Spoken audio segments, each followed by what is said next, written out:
Aujourd'hui c'est dimanche et comme chaque dimanche, c'est l'école sans frontières.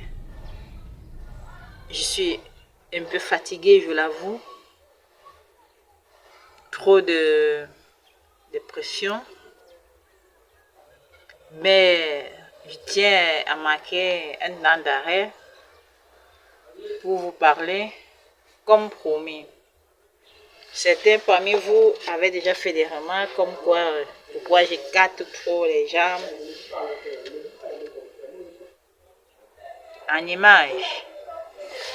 Ok, donc je vais un peu me conformer, mais j'aime trop être naturel. Alors, je m'adresse aux églises réveillées, dignes de ce nom, qui ont été dignes de ce nom. Je m'adresse aux leaders des églises réveillées, qui ont été dignes de ce nom. J'ai fréquenté l'église réveillée pendant un temps, et pendant la période dite de la fin, j'avais remarqué que les révélations coulaient comme, je ne sais pas trop quelle expression utiliser. Il y avait trop de révélations. Et c'est ça qui attirait les foules dans les églises, parce qu'effectivement, quand je dis révélation, ça veut dire la prophétie sortait, ça coulait à flot. Et à un moment donné, Dieu disait aux hommes, puisque les principaux leaders des assemblées, c'était des hommes, c'est-à-dire des hommes avec sexe masculin. À un moment donné, les révélations disaient qu'on donne le pouvoir, le pouvoir à la femme, à la femme, à la femme, à la femme. Et chaque fois que cela sortait ainsi, qu'est-ce qui se passait par la suite? C'est que le leader responsabilisait son épouse. Oui, oui, ça a été ça. Vous pouvez faire le tour pour vérifier ce dont je parle aujourd'hui. La plupart se sont retrouvés en train de responsabiliser leurs épouses. Et c'était ça, leur façon de traduire en effet la prophétie, la révélation, qui consistait à donner l'autorité, à responsabiliser les femmes, à laisser que les femmes rendent du ministère. Mais, à ce que je sache, parfois cela a été dit, ces révélations sont sorties devant moi. Je me rappelle, c'est sorti à Babylone, la grande église de Babylone. À Iboulova, c'est sorti également à Vaille-Raconte devant moi. Et pour ne citer que ces deux cas-là, des grandes assemblées. Et à chaque fois que ça sortait devant moi, en fait, Dieu disait qu'on me donne le pouvoir, qu'on me donne l'autorité, qu'on me passe le micro, pour que, en lieu et place du prophète, je commence à rendre ministère. Et je savais pertinemment que mon appel était plus élevé que l'appel du leader, du prophète, puisque je suis l'esprit des prophètes.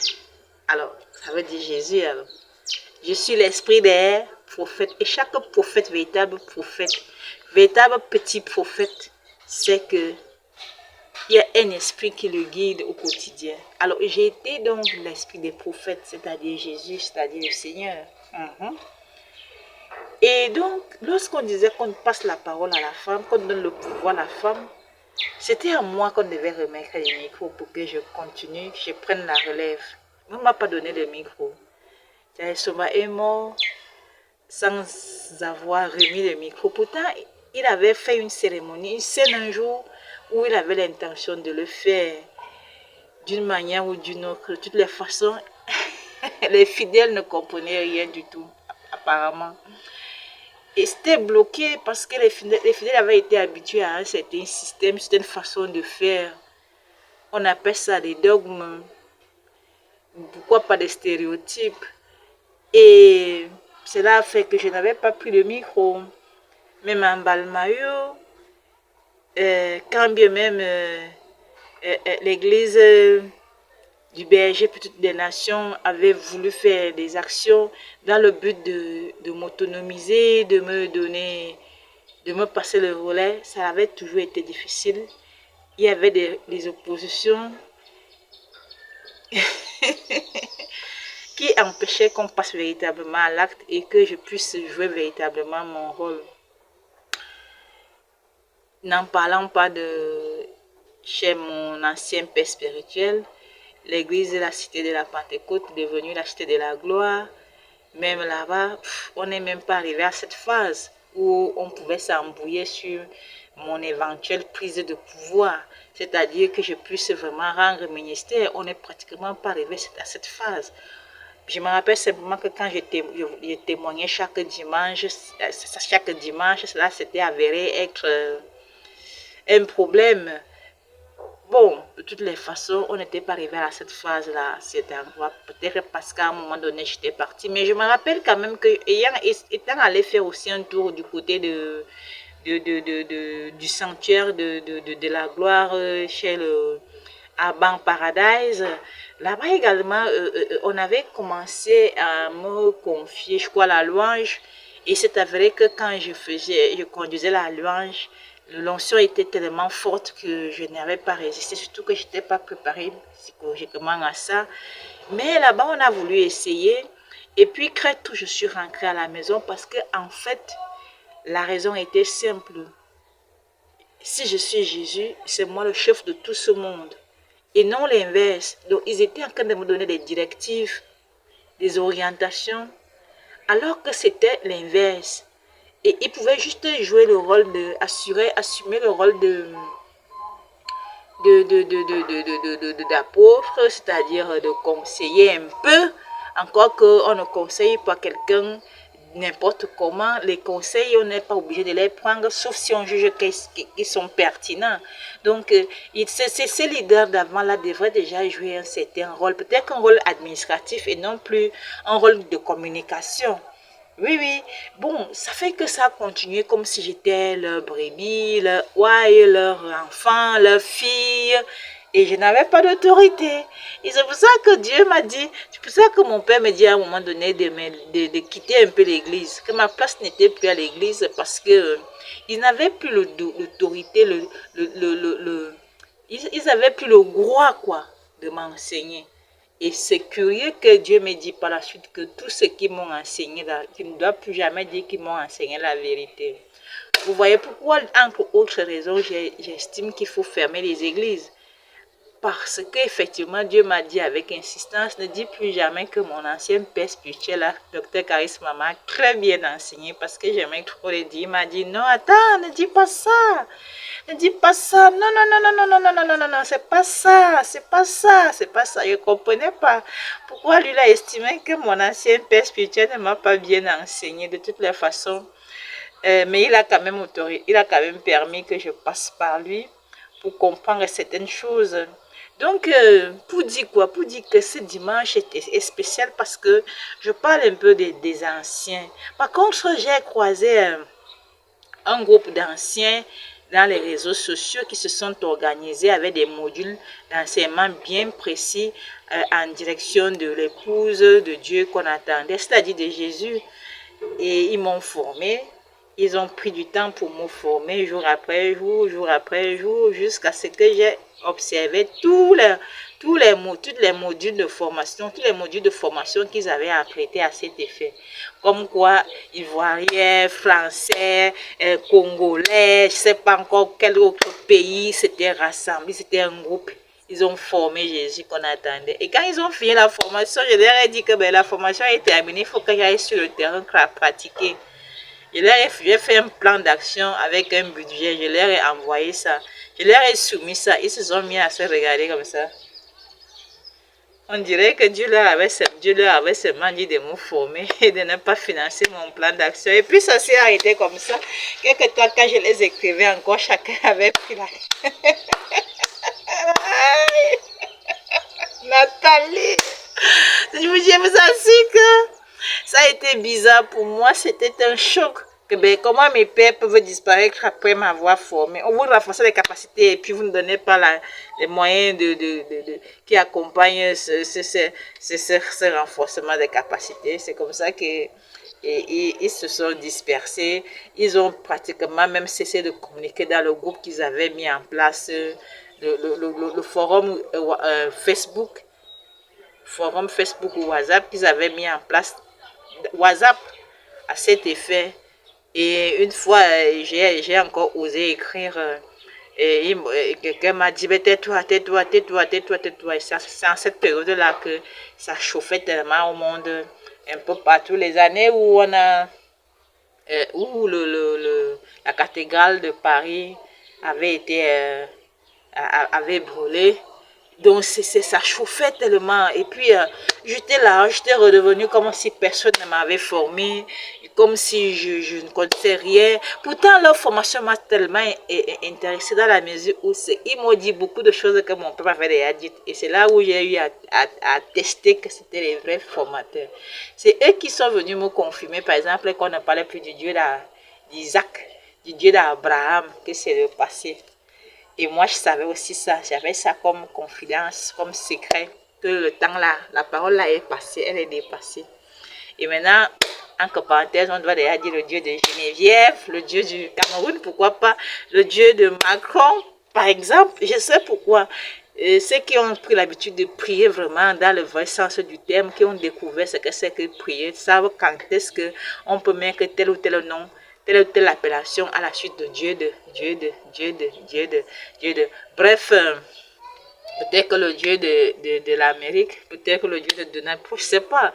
De toutes les façons, peut-être le Dieu de Poutine, peut-être, on ne dira pas le Dieu de Zelensky parce que Zelensky, l'Ukraine a trop souffert entre-temps, les problèmes de la fin des temps. On ne dira donc pas le Dieu de Zelensky parce que Zelensky a beaucoup plus rencontré des écueils que des forces, des victoires avec cette affaire de Dieu de la fin, parce qu'il a assumé un rôle dont je parlerai du rôle que lui a eu à jouer dans le cadre de cette affaire de la fin des temps.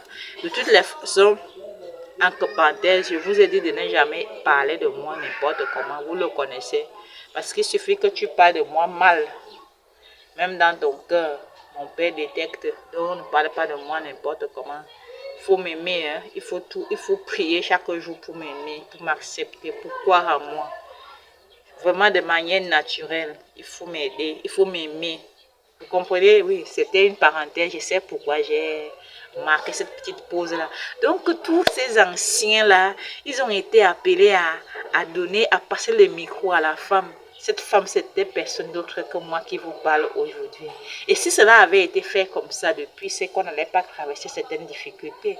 Pourquoi? Le monde a manqué de boussole, de lumière. C'était à moi de parler de la manière la plus simple. De toujours est-il que j'allais vous dire les vraies choses qui devaient permettre que vous ne soyez pas perturbé par d'autres idées, au point où aujourd'hui, lorsqu'on dit qu'il faut mettre fin aux guerres, on voit plutôt Donald Trump qui essaie de réconcilier, de rapprocher les uns et les autres, les protagonistes.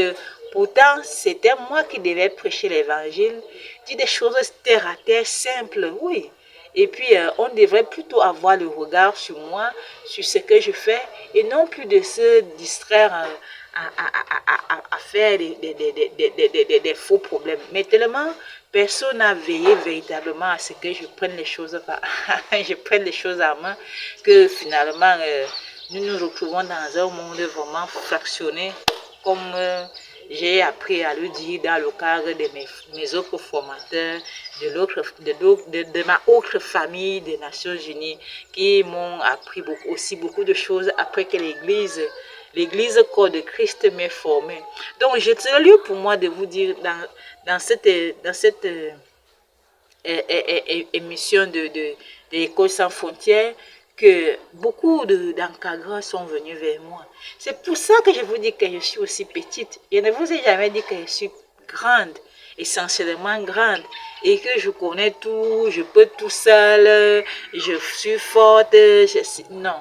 Simplement, ce que je sais, c'est que celui qui me forme doit me respecter, il doit me magnifier, il doit me connaître, il doit m'aimer, il doit m'admirer, il doit m'acclamer, il doit m'applaudir, il doit me former, mais sans arrière-pensée, sans arrogance, sans mépris, sans quoi que ce soit. Et je sais que tout ça, même, ce n'est pas forcément parfois pour me former, c'est aussi pour que moi-même je puisse extraire ce que je retiens et ce que je ne retiens pas. C'est pour ça que ces derniers temps, j'ai croisé beaucoup d'enseignants. J'ai croisé des enseignants qui ne sont pas à la hauteur de leur mission. Et j'ai voulu parfois m'énerver parce que imaginez que quelqu'un enseigne le mensonge ou bien le faux dans une salle de classe ou bien dans un amphi ou bien dans une salle de conférence. Imaginez un peu d'où le problème du choix des formateurs, du choix des facilitateurs et autres. C'est ça qui se pose avec acuité et j'attire vraiment l'attention de ceux qui régulent l'éducation au niveau mondial, national, sur la nécessité de faire très attention parce que de plus en plus, je sens que c'est l'éducation qui a désorienté le monde. Si un seul instant, on m'avait laissé impacter le monde par mes informations, je suis sûre que le bon Dieu serait avec nous aujourd'hui et on serait en train de souffrir moins. De souffrir moins. Aujourd'hui, j'ai constaté avec vraiment regret que beaucoup de formateurs ne sont plus dignes. Or, habituellement, l'enseignant a été toujours pour l'élève, l'étudiant, le modèle. Maintenant, si l'enseignant est devenu quelqu'un il faut douter de ses compétences, vraiment, ça devient délicat. Donc, vous comprenez, mais avec moi, que tel que c'est parti, il faut un déclic, il faut quelque chose, un signal fort pour dire attendez, attendez, arrêtons un peu. Il faut repréciser les choses, partir sur de nouvelles bases, afin que véritablement la terre puisse guérir. Dans le cas contraire, nous allons nager dans le mensonge, nous allons nager dans l'erreur, nous allons, bref, j'ai envie de dire merci à tous ceux qui ont contribué à ce que cet enseignement de ce dimanche ait lieu, notamment à Internet, YouTube, à ceux-là qui ont fabriqué le téléphone, puisque c'est le téléphone que j'utilise pour la caméra pour filmer cet enseignement, cette exhortation. J'ai également envie de dire merci à ceux-là que j'ai croisés qui ont fait des erreurs, mais qui permettent aujourd'hui que je puisse aborder ces sujets. Donc, j'ai envie de vous dire merci. Malgré vos faiblesses. J'ai également envie de dire merci à tous ceux qui travaillent pour la sécurité au niveau national, au niveau mondial. Et je vous dis beaucoup de courage et je vous souhaite beaucoup de paix. Je souhaite vivement le retour à la paix, à la sécurité dans le monde entier. Et cela m'amène à vous dire qu'effectivement, vous aussi, vous devez crier, dénoncer la fausse éducation qui circule, quitte à ce que on touche préalablement les institutions d'éducation qui existent un peu partout, quitte à ce qu'on leur donne une nouvelle orientation. Je vous en parlerai de beaucoup d'autres choses après. Pour le moment, aujourd'hui, je suis obligée de m'arrêter pourvu que l'espace du téléphone nous accorde la possibilité de faire une autre vidéo dans les prochains jours. Voilà, je vous aime, j'aimerais vous aimer davantage. C'était l'école sans frontières du dimanche 16 mars 2025, le mois de la femme. À la prochaine.